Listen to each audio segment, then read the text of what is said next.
in the 2016 election. I'm very proud of the work we are doing on this issue. I hope it will continue, and I hope that you and your team see me and my team as loyal partners in this effort.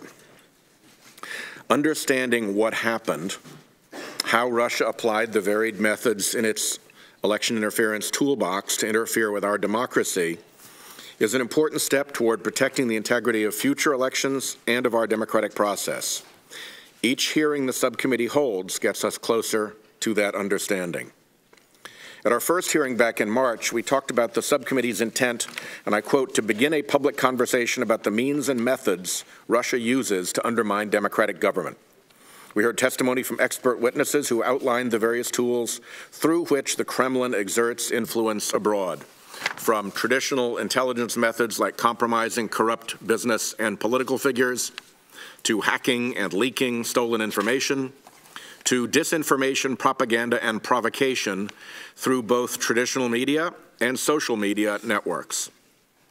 At a subcommittee hearing in May, I went through a checklist of Russia's toolbox to see which methods had been deployed against the United States in 2016.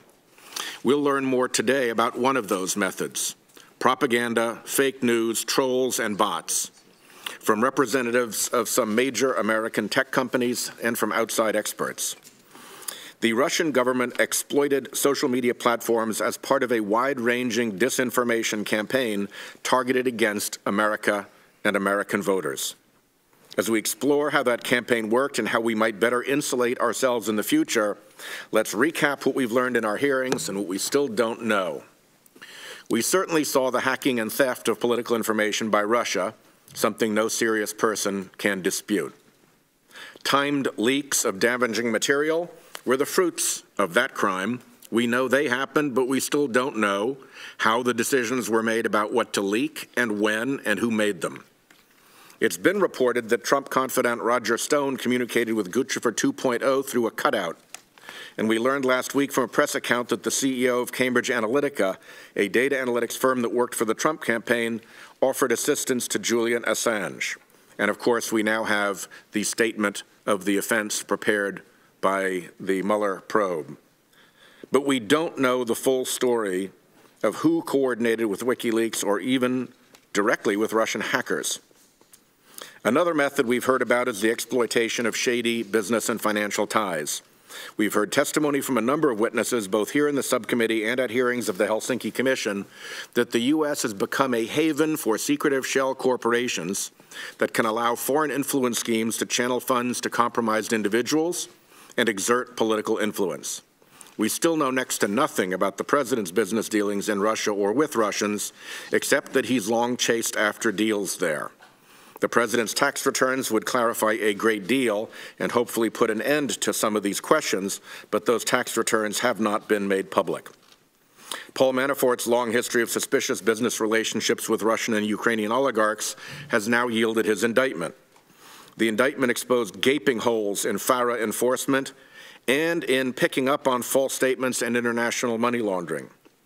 If you can use his alleged scheme to buy property, why not use it to make anonymous political expenditures or spend money to influence elections? We still don't have answers about the president's curious relationship with Felix Sater, who was chasing Russian business in consultation with senior Trump Organization executive Michael Cohen well after the presidential campaign had begun. We haven't been able to speak with Sater or Cohen, so we still don't have answers on this front. We know that the Russians try to corrupt and compromise political figures in order to exert influence over them. We don't know to what extent that happened here, but we do know the Trump campaign and administration has had a very bad habit of forgetting about meetings with Russians. Michael Flynn is still the only person to have been held accountable for hiding improper contacts with Russia, even as more and more such contacts have emerged in the intervening months. Paul Manafort, Jared Kushner, and the president's son met with a Russian lawyer sent to deliver damaging information about his opponent on behalf of the Russian government in June 2016.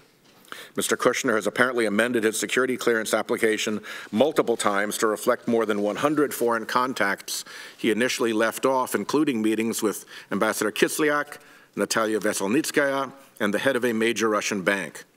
The leaders of the Judiciary Committee sent letters to the White House in June and July of this year with questions about the status of Mr. Kushner's clearance. To this day, those questions have been ignored.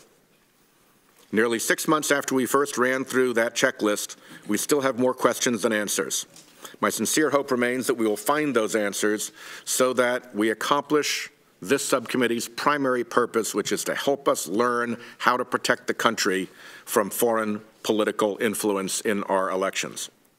Today, we have an opportunity to learn more about how Russia exploited social media as part of its disinformation campaign and to share some of those details with the public. I appreciate the cooperation of Facebook and Twitter and Google in sending representatives here today and in working with our staff over the last several weeks to voluntarily produce information.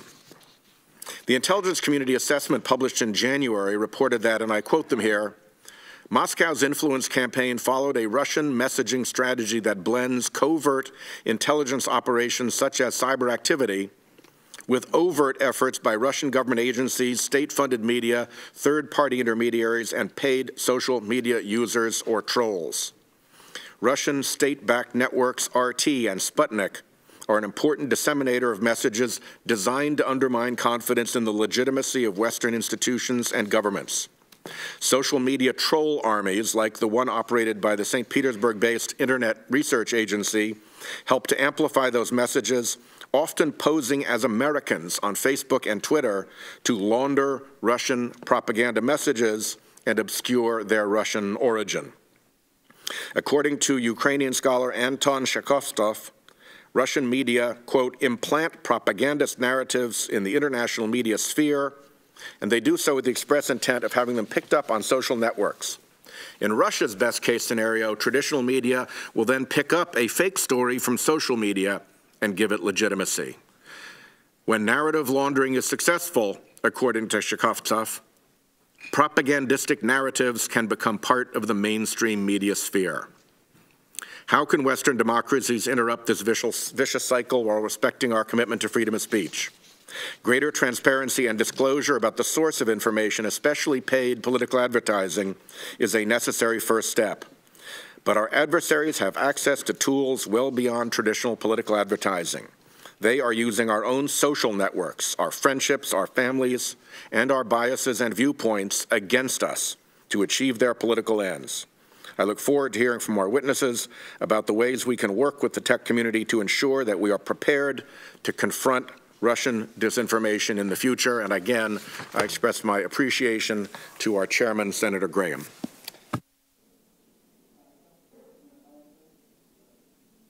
Thank you very much, Mr. Chairman.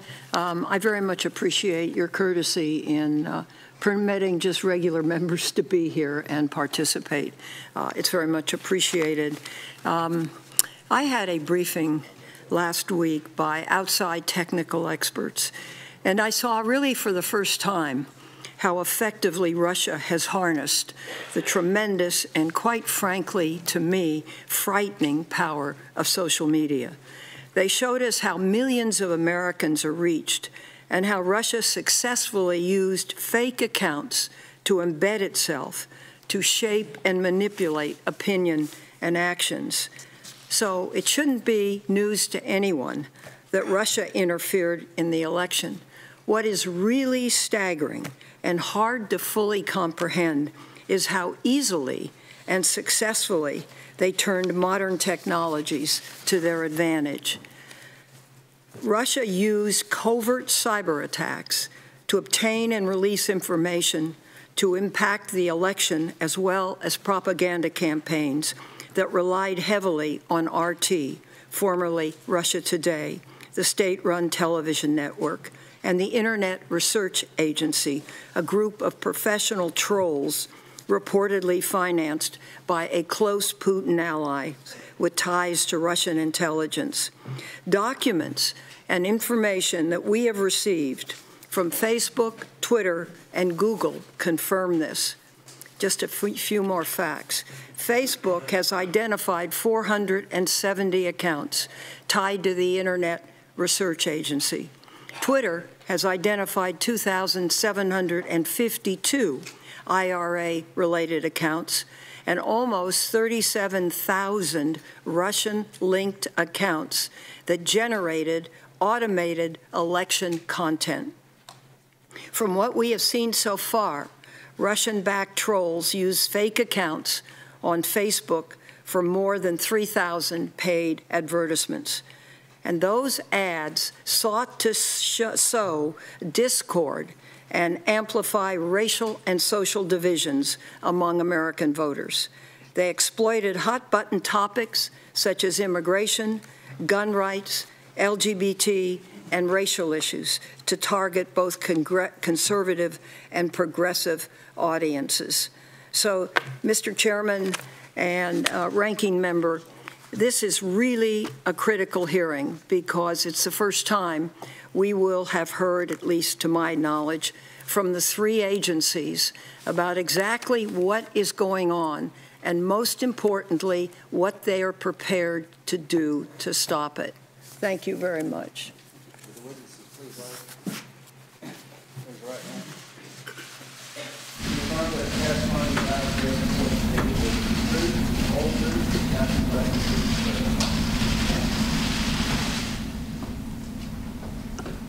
One, I want to thank you all for coming. You've been very helpful and very cooperative, and we appreciate it. To my left, Mr. Colin Stretch is the General Counsel for Facebook. Thank you very much for coming. Mr. Sean Edgett is Acting General Counsel for Twitter. And Mr. Richard Salgado is the Director of Law Enforcement and Information Security at Google. Rather than reading your resumes, I'm sure you got these jobs because you're very good at what you do. Mr. Stretch. Chairman Graham, Ranking Member Whitehouse, and distinguished members of the subcommittee, thank you for the opportunity to appear before you today. My name is Colin Stretch, and since July 2013, I have served as the General Counsel of Facebook. We appreciate your hard work as you continue to seek more effective ways to combat crime, terrorism, and all other threats to our national security. We are deeply concerned about all of these threats. At Facebook, we create innovative technology that gives people the power to build community and bring the world closer together. We're proud that over 2 billion people around the world come to Facebook every month to share with friends and family, to learn about new products and services, to volunteer or donate to organizations they care about, and to help out in a crisis. Being at the forefront of technology, also being at the forefront of new legal, security, and policy challenges. Our teams come to work every day to confront these challenges head-on. Thousands of Facebook employees around the world work to make Facebook a place where both personal expression and personal safety are protected and respected. I'm here today to address two important issues for our platform and others like it: the threat of extremist content and the efforts by foreign actors to interfere with the 2016 election. Keeping people safe on Facebook is critical to our mission. And there is no place on Facebook for terrorism or hate. We remove terrorists and posts that support terrorism as soon as we become aware of them. And in the rare cases when we uncover evidence of imminent harm, we promptly inform authorities. While there are challenges to fighting terrorism, we think technology and Facebook can be part of the solution. We also believe we have an important role to play in the democratic process and a responsibility to protect it on our platform.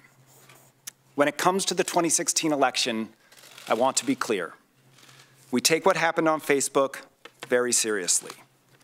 The foreign interference we saw is reprehensible. That foreign actors hiding behind fake accounts abused our platform and other internet services to try to sow division and discord and to try to undermine the election is directly contrary to our values and goes against everything Facebook stands for. We build tools to help people connect, and we recognize that Facebook has become an important tool for political engagement and debate. Our goal is to bring people closer together. These foreign actors sought to drive people apart. In our investigation, which continues to this day, we have found that foreign actors used fake accounts to place ads on Facebook and Instagram that reached millions of Americans over a 2-year period, and that those ads were used to promote pages which in turn posted more content. People shared these posts, spreading them still further. Many of these ads and posts are inflammatory. Some are downright offensive. And much of it will be particularly painful to communities that engaged with this content believing it to be authentic. They have every right to expect more from us, and we are determined to do better. In aggregate, these ads and posts were a very small fraction of the overall content on Facebook, but any amount is too much. All of these accounts and pages violated our policies, and we removed them. And going forward, we're making significant investments. We're hiring more ad reviewers, doubling or more our security engineering efforts, putting in place tighter ad content restrictions, launching new tools to improve ad transparency, and requiring more information from political ad buyers. We're building artificial intelligence to help locate more banned content and bad actors. We are working more closely with industry to share information on how to identify and prevent threats so that we can all respond faster and more effectively. And we are expanding our efforts to work with law enforcement. We know bad actors aren't going to stop their efforts. We know we'll all have to keep learning and improving to stay ahead of them. That's why I want to thank you for this investigation. We look forward to the conclusions you will ultimately share with the American public, and I look forward to your questions. Chairman Graham, Ranking Member Whitehouse, and members of the committee, Twitter understands the importance of the committee's inquiry into extremist content and Russian disinformation in the 2016 election, and we appreciate the opportunity to appear here today. The events underlying this hearing have been deeply concerning to our company and the broader Twitter community. We are committed to providing a service that fosters and facilitates free and open democratic debate and that promotes positive change in the world. We are troubled by reports that power of Twitter was misused by a foreign actor for the purpose of influencing the U.S. presidential election and undermining public faith in the democratic process. The abuse of our platform to attempt state-sponsored manipulation of elections is a new challenge for us, and one that we are determined to meet. Today, we intend to show the committee how serious we are about addressing this new threat by explaining the work we are doing to understand what happened and to ensure it does not happen again. At the time of the 2016 election, we observed instances and acted on them of automated and malicious activity. As we learned more about the scope of the broader problem, we resolved to strengthen our systems going forward. Elections continue all the time, so our first priority was to do all we could to block and remove malicious activity from interfering with our users' experience. We created dedicated teams within Twitter to enhance the quality of the information our users see and to block malicious activity wherever and whenever we find it. Those teams continue to work every day to ensure Twitter remains a safe, open, transparent, and positive platform. We have also launched a retrospective review to find Russian efforts to influence the 2016 election through automation, coordinated activity, and advertising. While that review is still underway, we have made the decision to share what we know today in the interest of transparency and out of appreciation for the urgency of this matter. We do so recognizing that our findings may be supplemented as we work with committee staff and other companies, discover more facts, and gain a greater understanding of these events. My written testimony details the methodology and current findings of the retrospective review in detail. We studied tweets from the period September 1 to November 15, 2016. During that time, we did find automated and coordinated activity of interest. We determined that the number of accounts we could link to Russia and that were tweeting election-related content was comparatively small, around 1/100% of the total Twitter accounts at the time we studied. 1/3 of 1% of election-related tweets people saw came from Russian-linked automated accounts. We did, however, observe instances where Russian-linked activity was more pronounced, and we have uncovered more accounts linked to the Russian-based Internet Research Agency as a result of our review. We also determined that advertising by Russia Today and 7 small accounts was related to the election and violated either the policies that existed at the time or that have since been implemented.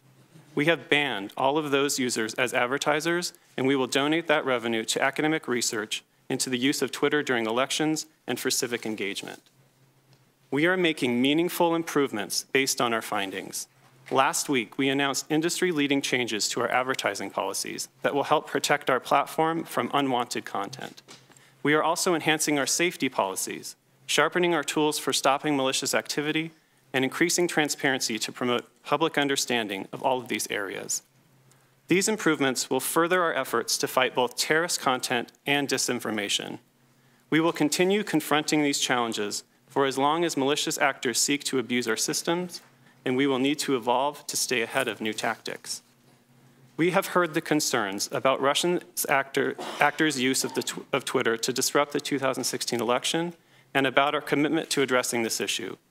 Twitter believes that any activity of that kind, regardless of magnitude, is unacceptable, and we agree we must do better to prevent it. We hope that our appearance today and the description of the work we have undertaken demonstrates our commitment to working with you, our industry partners, and other stakeholders to ensure that the experience of 2016 never happens again. Cooperation to combat this challenge is essential. We cannot defeat this evolving shared threat alone. As with most technology-based threats, the best approach is to combine information and ideas to increase our collective knowledge. Working within the broader community, we will continue to test, to learn, to share, and to improve so that our product remains effective and safe. I look forward to answering your questions. Chairman Graham, Ranking Member White House, distinguished members of the subcommittee, thank you for inviting us to participate in today's hearing and for your leadership on these challenging and important issues. My name is Richard Salgado. As Director of Law Enforcement and Information Security at Google, I work with the thousands of people across teams at Google tasked with protecting the security of our network and user data. Previously, I had the honor of serving with the Computer Crime and Intellectual Property section at the Department of Justice, focusing on computer network crimes and other crimes such as hacking. Google's services provide real benefits to our society. We recognize, however, that our services can be misused. State-sponsored attackers are particularly pernicious. They are well-resourced, they are sophisticated, they are patient, and often by design, they are difficult to recognize. Protecting our platforms from state-sponsored interference is a challenge we began tackling long before the 2016 presidential election. We've dedicated significant resources to help protect our platforms from such attacks by maintaining cutting-edge defensive systems and by building advanced security tools directly into our consumer products. We also have a range of tools to detect and prevent bad actors from engaging in artificially amplifying content on our platforms. YouTube, for example, uses an array of signals to catch those who try to artificially inflate the view counts of their videos or the number of subscribers on their channels. With respect to the 2016 election, we've been looking across our products to understand whether individuals who appear to be connected to government-backed entities were disseminating information in the U.S. for the purpose of interfering with the election. This was based on research conducted by Alphabet's Jigsaw Group, the investigatory work of our information security teams, and on leads provided by other companies. Our review included a broad review of all ads from June 15th until the election last November that were categorized as potentially political by our systems and had even the loosest connection to Russia, such as a Russian IP address, billing address, or Russian currency. We found 2 accounts that appeared to be engaged in activity associated with known or suspected government-backed entities. The 2 accounts spent roughly $4,700 in connection with the 2016 election. Our investigation also focused on other platforms. On YouTube, we found 18 channels with approximately 1,100 videos that were uploaded by individuals who we suspect are associated with this effort and that contained political content. These videos mostly had low view counts. Just 3% of them had more than 5,000 views and constituted only around 43 hours of YouTube content. While this is relatively small, people watch over 1 billion hours of YouTube content a day, 400 hours of content are uploaded every minute, we understand that any misuse of our platforms for this purpose can be very serious. The YouTube's videos were not targeted to any particular segment of the U.S. population, as that's not a feature available in YouTube, but we did observe that links to these videos were frequently posted to other social media platforms. We believe that the relatively limited amount of activity we found is a result of the safeguards that we had in place in advance of the election. Google's products also don't lend themselves to the kind of targeting or viral dissemination that these actors seem to prefer, but we are committed to continuing to improve our existing security measures to help prevent that kind of abuse. As part of our commitment, we are making our political advertising more transparent, easier for users to understand, and even more secure. In 2018, we will release a transparency report for election ads and pair that with a library of election and ad content that will be accessible to researchers. Going forward, users will be able to find the name of any advertiser running an election-related ad on Search, YouTube, or Google Display Network with one click on an icon above the ad. And we will be increasing the safeguards in place to ensure users are in compliance with our ad policies and laws covering election ads. On the topic of extremist content, we've developed rigorous policies and programs to make sure the use of our platforms to spread hate or incite violence more prohibited. We use a mixture of technology and human review to enforce our guidelines and continue to invest in this approach. We are committed to doing our part and recognize that we must work together across government, civil society, and the private sector to address these complex issues at their root. We look forward to continuing to work with this committee as it takes on this important issue. Thank you for your time, and I look forward to your questions. Thank you. We'll do 5-minute rounds and obviously stay as long as necessary. So I'll start here. What nations do you worry about other than Russia interfering in our elections? Anybody comes to the top of your head there, Mr. Stretch? Thank you, Mr. Chairman, for the question. We worry about nation-state actors really from around the globe. Starting in 2014, we stood up a threat intelligence team that was dedicated primarily to reviewing and monitoring for attacks from threat actors tied to nation-states.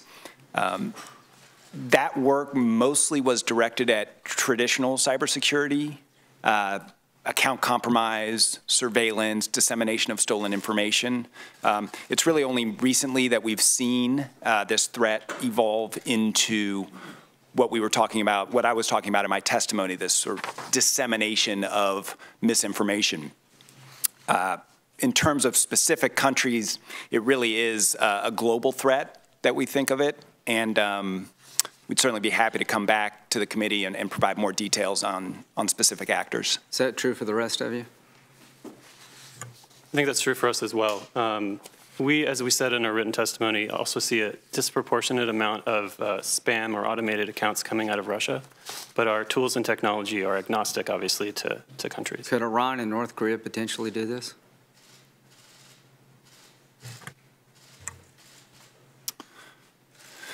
Certainly, potentially. The internet is borderless. Okay. So let's talk about time period. You said you started picking up foreign interference 2 years ago. Is that right, Mr. Stretch? We've been tracking threat actors for several years, yes. Before the 2016 election cycle? Yes, that's correct. Okay. Did you find activity after the election? Yes, we did. Okay, what happened after the election? Following the election, the activity we've seen really continued in the sense that if you view the activity as a whole, we saw this concerted effort to sow division and discord. In the wake of the election and now President Trump's election, we saw a lot of activity directed at fomenting discord about the validity of his election. So this continued after his election? It continued until we disabled the accounts. Okay. What about you, Mr. Edgett? Yeah, we saw similar activity. On the advertising side, what was interesting is we saw the activity drop off after the election. But these automated accounts continue, and so we're continued to focus on making sure that they're removed from our platform. Ms. Salgado.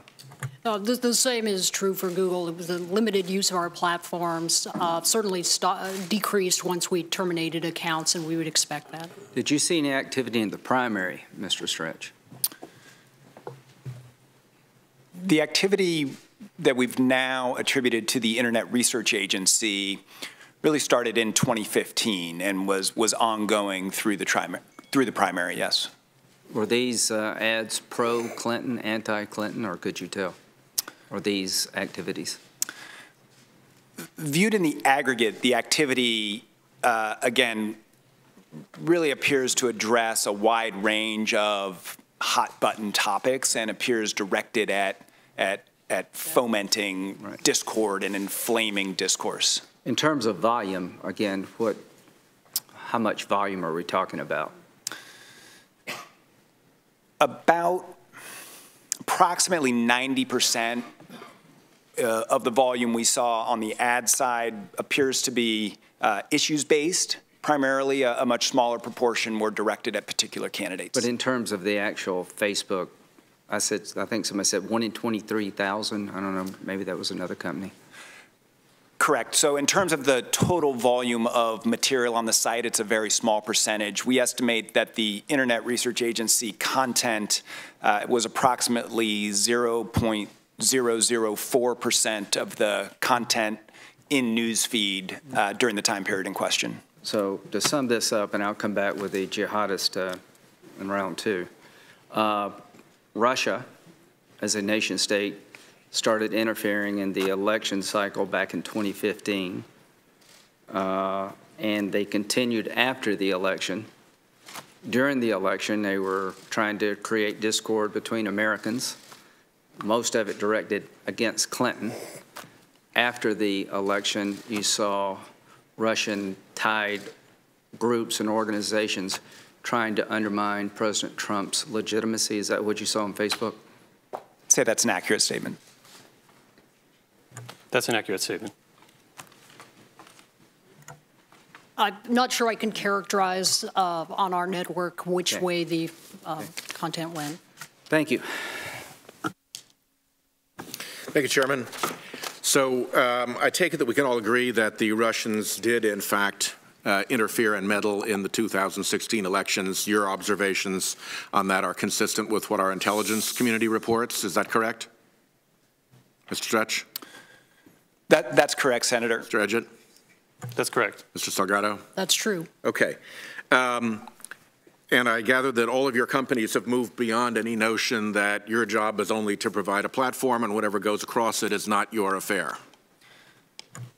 Senator, our commitment to addressing this problem is unwavering. We take this very seriously and are committed to investing as necessary to prevent this from happening again. Absolutely. Mr. Edgett? Absolutely agree with Mr. Stretch. And this type of activity just creates not only a bad user experience, but distrust for the platform. So we are committed to working every single day to get better at solving this problem. Mr. Salgado? That's the same for Google. We take this very seriously. We've made changes, and we will continue to get better. And ultimately, you are American companies, and threats to American election security and threats to American peace and order are things that concern you greatly, correct? That is certainly correct. Agree. That's right. What I would like to do, and I don't have the time for it here, is to ask you all to answer a question for the record that I will ask now, which is, give us the key benchmarks of how you have improved at dealing with this problem in recent months or recent years, what your goalposts are ahead that you've not yet achieved but you're slated or intend to achieve to deal with this problem. That's 2. And 3 would be, what does success look like to you? What can you come to us and say, we have accomplished X, and therefore you as a Congress don't need to worry about legislating in this space or creating regulations or holding more hearings because we have now got America's back. Can you do that for me?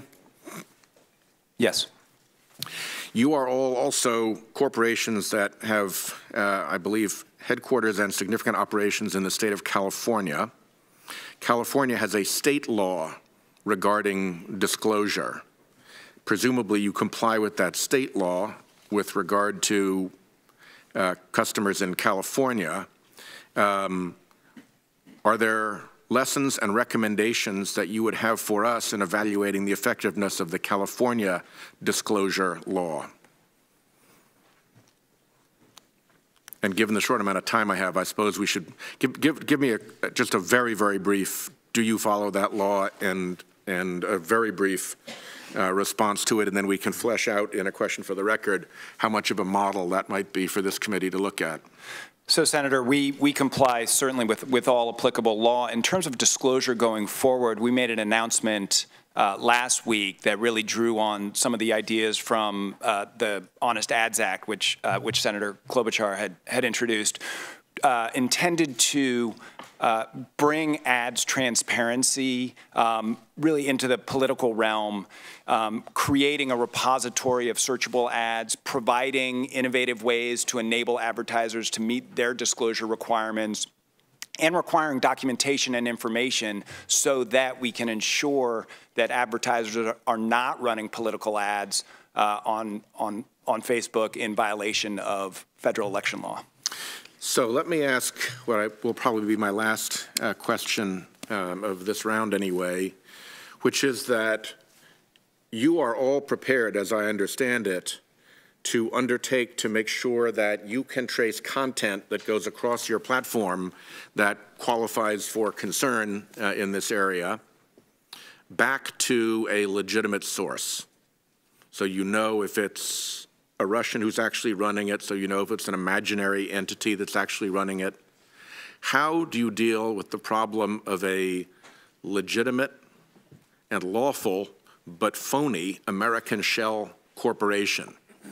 One that calls itself, say, Americans for Puppies and Prosperity, has a Dropbox as its address and a $50 million check in its bank book that it is using to spend to manipulate election outcomes. Start with Mr. Edgett this time, because we got Mr. Stretch last time. I think that's a problem. We're continuing to look into sort of how do you get to know your client. So we are also, like Mr. Stretch said, proud of the work we've done around ads transparency and the ads transparency center that we're building, and think that kind of center really allows the American citizen to be educated about who is running an ad, who is paying for the ad, what other ads that they're putting out into the world, and what they're targeting. And believe that we'll have to figure out a good process to understand who those customers actually are that are signing the contract with Twitter to run ads. You admit that if you trace it all the way back to an American corporation, let's call it Americans for Puppies and Prosperity, and it's actually a shell corporation, and you don't know who's behind it. It could be Vladimir Putin. It could be a big, powerful American special interest. It could be the North Koreans or the Iranians. You need to be able to penetrate the obscurity of the shell corporation, correct? We're working on the best approach to getting to know the clients and getting to know who's behind the entities that are signing up for advertising. Thank you. Thanks, Chairman. On our side, it's Senator Grassley, Sass, and Kennedy. Okay. Thank you, Mr. Chairman. Thanks to both of the senators for leading this discussion, and thanks to the committees for their cooperation. The press has reported that the Russian government placed ads in Facebook that were largely aimed at influencing the election. So I want to highlight what I consider an inaccuracy in that reporting. The committee is reviewing the ads that Facebook produced. Overall, the ads do not support a specific candidate, either Republican or Democrat, and about half of the ads my staff have reviewed were placed after the election. The large majority exploits controversial issues in our country in an effort to further divide us as a country. For example, some ads target users in Ferguson, Baltimore, and Cleveland. These ads spread stories about abuse of black Americans by law enforcement. These ads are clearly intended to worsen racial tensions and possibly violence in those cities. It might be true that these ads were intended to influence elections, but it's important to be clear that the nature of the ads. Russia does not have loyalty to a political party in the United States. Their goal is to divide us and discredit our democracy. So question for you, Mr. Stretch. The ads that Facebook has produced are all from Internet Research Agency. What is Facebook doing to identify ads and contents placed by other bad actors? Thank you, Senator, for the question. We are focused broadly on addressing questions of authenticity around the content that's placed on our platform, and the investments we're making around security and around transparency sweep across the entire platform. So, for example, the learning that we gained from the 2016 election and from our expansive investigation into it now informs the automated tools that we use to detect and remove fake accounts from anywhere. Okay. Has Facebook produced all the ads and contents it has located from Russian sources that were placed prior to the election? And if Facebook has not, will Facebook focus on producing those ads? Yes, Senator, we have identified everything. We've produced everything that we've identified that is the product of what we call coordinated inauthentic activity from Facebook, and we are continuing to investigate, and we commit to keep the committee up to date on any further progress in our investigation. And so that would include all ads placed from Russian sources? All ads from Russian sources that... well as others. That are inauthentic and directed at these political issues. There are, of course, many advertisements cross-border for legitimate purposes that we have not produced. Overall, Facebook identified more than 3,000 ad purchases worth $100,000 during the 2016 election that had links to Russia. Russian agents posted messages that reached 126 million users. The ads, accounts, and posts that Facebook found attempted to amplify divisive political issues across the political spectrum. Twitter identified around 200 accounts linked to Russian groups identified by Facebook. Russia Today, or RT, as it's sometimes called, spent approximately $274,000 targeting U.S. markets. 2016, Russian agents published more than 131,000 messages on Twitter. Google found tens of thousands of ads buys by Russian accounts that use YouTube or Google. Russian agents uploaded about 1,000 videos on YouTube. So questions to each of you, and a short answer on these two questions I'm going to put together. To each company, starting with Mr. Stretch, have you completed internal investigations to identify all accounts, advertisements, and posts with connections to Russia that purchase ads in the lead up to the 2016 election? And if not, what is the timeline for completion? Senator, as I stated in my testimony, the investigation continues, and we expect to keep the committee up to date on any further discoveries. Okay. The same goes for Twitter. We are continuing to work with your staff on both, our relevant period was September 1st and November 15th. We're working with your staff on other investigations you'd like to see. And for Google, the answer is similar. As our investigation continues, we'll keep the committee up to date. Okay. And then one that I would like to have you write and give me answers in writing. Could you provide an update on what your internal investigations have found? Please be specific in regard to the number of accounts and total value of the advertisements. My time's up, Mr. Chair. Thanks, Mr. Chairman. Mr. Stretch, we know that Russian operatives built misleading pages like Black Matters US and United Muslims of America to attract Facebook users. They then exploited a powerful Facebook tool called custom audiences to track down those users and send them targeted messages. Can you explain who was targeted using Facebook's custom audiences tool? Thank you for the question, Senator. As a threshold matter, you're correct that much of the content we've seen is essentially imitative of social causes, very meaningful ones to many members of the community and the Facebook community, and it's what makes, I think, this content so vile, so upsetting, so cynical. Its attempt to exploit divisions in our society. In terms of the advertising tools that were used to promote these pages, that were masquerading, essentially. The advertising targeting that was used in the main was a combination of very broad geographic targeting. Most of the ads, about 75% of the corpus we've given you, was targeted to the United States as a whole. And about a quarter of the ads were targeted at a more granular level to states.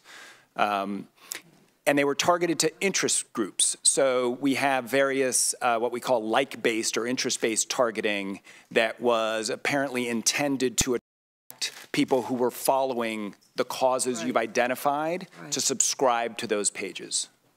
Thank you. And what have you done with the tools since? Thank you for the question. It's an important one for us because we do believe these tools are powerful, and yet we have a responsibility to make sure they're not used to inflame division. So what we're doing is making a number of changes to our ad targeting policies. We're tightening the restrictions on hate speech and ads generally. We're adding additional layers of review where people use potentially sensitive categories for targeting.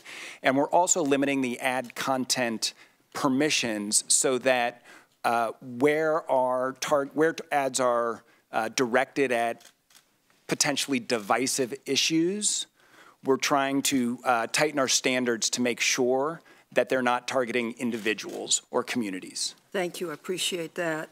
Mr. Salgado, why did Google give preferred status to Russia Today, a Russian propaganda arm on YouTube? There was a period of time where Russia Today qualified, really because of algorithms, to participate in an advertising program that opened up some inventory for them. It's objective standards around popularity and some other criteria to be able to participate in that program. Platforms or publishers like RT drop in and out of the program as things change, and that is the case with RT. They dropped out of the program. Well, why didn't you revoke RT's preferred status after the ICA came out in January 2017? It took you to September of 2017 to do it. The removal of RT from the program was actually a result of, as I understand it, is a result of some of the drop in viewership, not as a result of any action otherwise. So there was nothing about RT or its content that meant that it stayed in or stayed out. Okay, a quick one for Twitter. Twitter produced images from tweets that contained false voting information.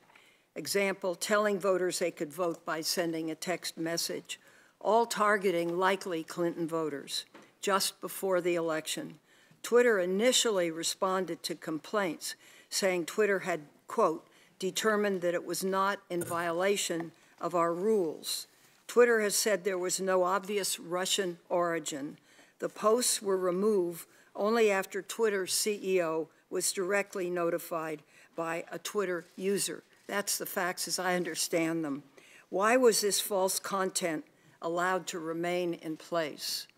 My understanding is once we had user reports of the content, we began to remove it as illegal voter suppression.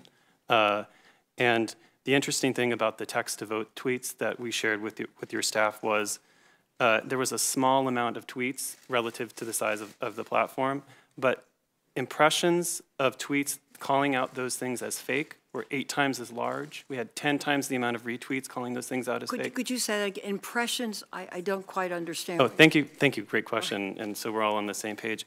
Impressions is a metric we use to determine whether or not a tweet has been in view on our product, so potentially seen by a user.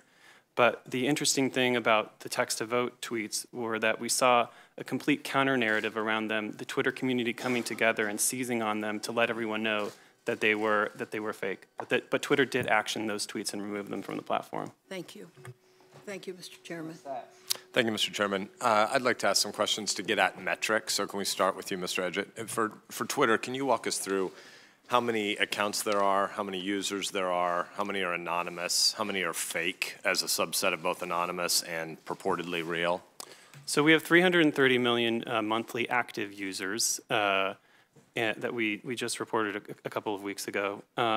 We track things internally like Say 330 million. Daily active users, also look at things like impressions. We estimate that less than 5% of Twitter users are potentially false accounts or spam or automated. So less than 5%? Less than 5% overall. And can you distinguish between fake and automated? Because wouldn't there be accounts that real people would run, but for, you can imagine, business cycle purposes, where you'd have accounts that are automated but aren't fake? Right. So yeah, great. Thank you for letting me distinguish that. We look at whether or not an account is spam or automated based on whether it looks like there's a human behind it or not. We can't calculate in some instances whether someone is pretending to be someone that they're not. We have a pseudonymous policy that allows you to come on and create your own name. It doesn't have to be the one that you have. So in that instances, we can't track those metrics. And if you break down, though, in political Twitter, it sure looks like there are a whole bunch of people that have 5,000-ish users. They're following 5,000, and they've got 5,000. They're following 5,000, they have 5,000 followers, and it looks like many of these accounts that are the sort of most laughably fake are self-referential, that they're retweeting back and forth at each other. When you evaluate impressions numbers, do you have some way of quantifying which impressions are likely inside the universe of the 95% that you think are real users? And is that how you prioritize trying to figure out where the big problems are? We obviously prioritize automated activity. You saw that in the written testimony. It's a way for malicious actors to sort of get their voice out. So the instance that you discussed where it looks like there's just a lot of retweeting among a circle of followers. Some of that can be positive and natural if you have a number of friends that you're following and you're all interested in the same thing. Some of it can be malicious and automated. Our tools are getting better each day to determine what is malicious, what is automated, what's not actually real. We're able to see the distinction between how a real human tweets versus how a robot tweets. So we're working on redoubling our efforts on that regard. And I want to go to Facebook quickly too, but it would seem to me that there's a pretty big distinction between objectively verifiable fake things, the text to vote, right, or fake voter information or voter location or voter hours, and things that are narrative based, where people have competing worldviews and differing interpretations of how facts fit in some overarching narrative of, actual good versus evil, and then merely political versions that are the subset of those debates.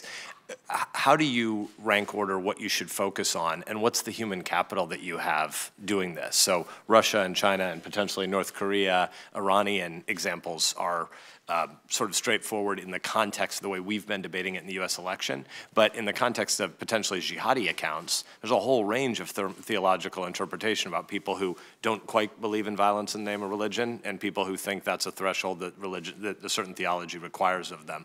Who are your people who do this work? So we prioritize safety and abuse. It's the #1 priority of the company. And earlier this year, we actually repivoted all of our engineering, product, and design teams to solve this problem set. So that's our #1 priority. As a subset of that are things like automated accounts being used by malicious actors to sort of amplify their voice. We have hundreds, and in terms of our entire engineering organization, sometimes thousands.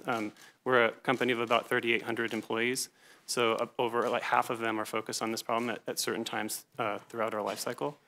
But sort of understanding the intricacies of jihadi theology is not something that an engineer is exactly trained to do. So no. who are your content experts by domain? How do you hire for that? We have a very respected trust and safety team who has to research these issues around the world. We're a global platform being used everywhere except for a few places. So we have teams that are researching these issues and trying to just distinguish what you're talking about between violent groups and groups that may have some connection to them but are more political arms. We've seen many instances of that.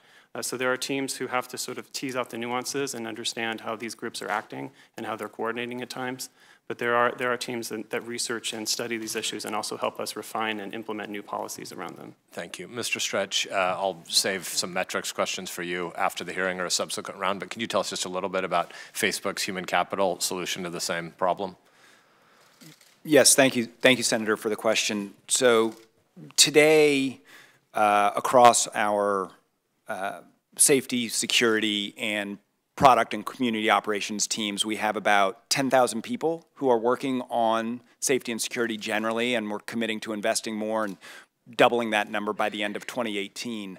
On the question of extremist content generally, I think you raise a really important point, which is that we need to understand the behavior, and we need to have the capacity both as a company and as an industry to be able to track it and eradicate it. So we have thousands of people who as part of their job on a regular basis are attempting to keep terrorism off of Facebook. We have 150 people who do nothing else. That's their job. And across that 150 people, they have, as Mr. Edgett suggested, in our case as well, significant expertise in understanding jihadi threats. They cover about 30 separate languages. One of the things that each of us has done as a company has worked together to make sure that the industry is sharing threat information and sharing expertise, and also providing that information to other smaller companies that may not have the same level of resources. We all agree, not just that terrorism doesn't have a place on Facebook, terrorism has no place on the internet. And we're trying to lead the industry to make sure that we're all doing our part to address that threat. And the last point I'll make is that it also requires an ongoing dialogue with law enforcement, with the government, because there's a great wealth of information in the government as it tracks these issues that they can share with us. And that, in turn, gives me some optimism as we address the question of foreign interference in the election. We know how to work together to address a threat on the internet, both as an industry and working with government. And I think if we bring that same concerted behavior to bear looking at this threat of foreign interference in the election, I think we'll make some progress. Thanks. I ran past my time, but I'll follow up with you more as well on your team. Thanks. Thank you, Senator. Thanks, Mr. Chairman. Thanks to all of you on the panel. Mr. Stretch, last night, 19 major civil rights organizations sent a letter to Facebook which explained their, quote, deep concern regarding ads, pages, and hateful content on your platform used to divide our country, and in particular to promote anti-Muslim, anti-black, anti-immigrant, anti-LGBTQ animus. The organizations referenced a number of examples that had previously been reported by the media, including a Russian Facebook account that, quote, not only promoted anti-immigrant messaging online, but also managed to organize an in-person anti-refugee rally in Twin Falls, Idaho in August of 2016. The letter also detailed a reported situation in which, quote, Facebook offered its expertise to a bigoted advocacy group by creating a case study testing different video formats and advising on how to enhance the reach of the group's anti-refugee campaign in swing states during the final weeks of the 2016 election. What is your response to this letter? Is it true that Facebook assisted in an anti-Muslim effort? Thank you, Senator, for the question. So let me start by saying that the content that we've produced to this committee and that was run by these fake accounts masquerading as real, authentic identities is vile. And it's vile for precisely the reason you say. It's particularly exploitative insofar as it was directed at groups that have every reason to expect us to protect the authenticity of debate on Facebook. In terms of what we're doing in response, we are reviewing and tightening our ad policies, and there's two particular changes that we're making. One is we are tightening our content guidelines as they apply to ads with respect to violence. So much of the content that is so disturbing involves threats of violence towards communities, and that has no place on Facebook, and it certainly has no place. Regardless of source? Yes, regardless of source. regardless of source. Exactly. We want our ad tools to be used for political discourse, certainly, but we do not want our ad tools to be used to inflame and divide. Well, that's the point I'm trying to get to. Is I read that set of facts to you. The trigger word was a Russian Facebook account, at which point most of us would say, hold the phone. What is Russia doing promoting anti-immigrant, anti-refugee sentiment in the United States? Now take the word Russian out of it. A Facebook account that promotes anti-immigrant, anti-refugee sentiment in the United States. I don't know if you would characterize that as vile. I sure would. These groups would. What I'm trying to get to is this. I think we can all, when we start with the word Russian, fake, trolls, bots, so forth. Okay, folks, we're going to cut into the Senate hearing because we have some breaking news out of New York City. Multiple people have reportedly been shot in Lower Manhattan, and according to the New York Police Department, one person is in custody. A driver of a vehicle is reportedly also in custody.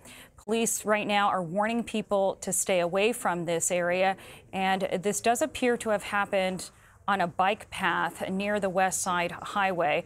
The picture you're seeing right now, a large number of police vehicles, and this is seen near West Street and Chambers Street.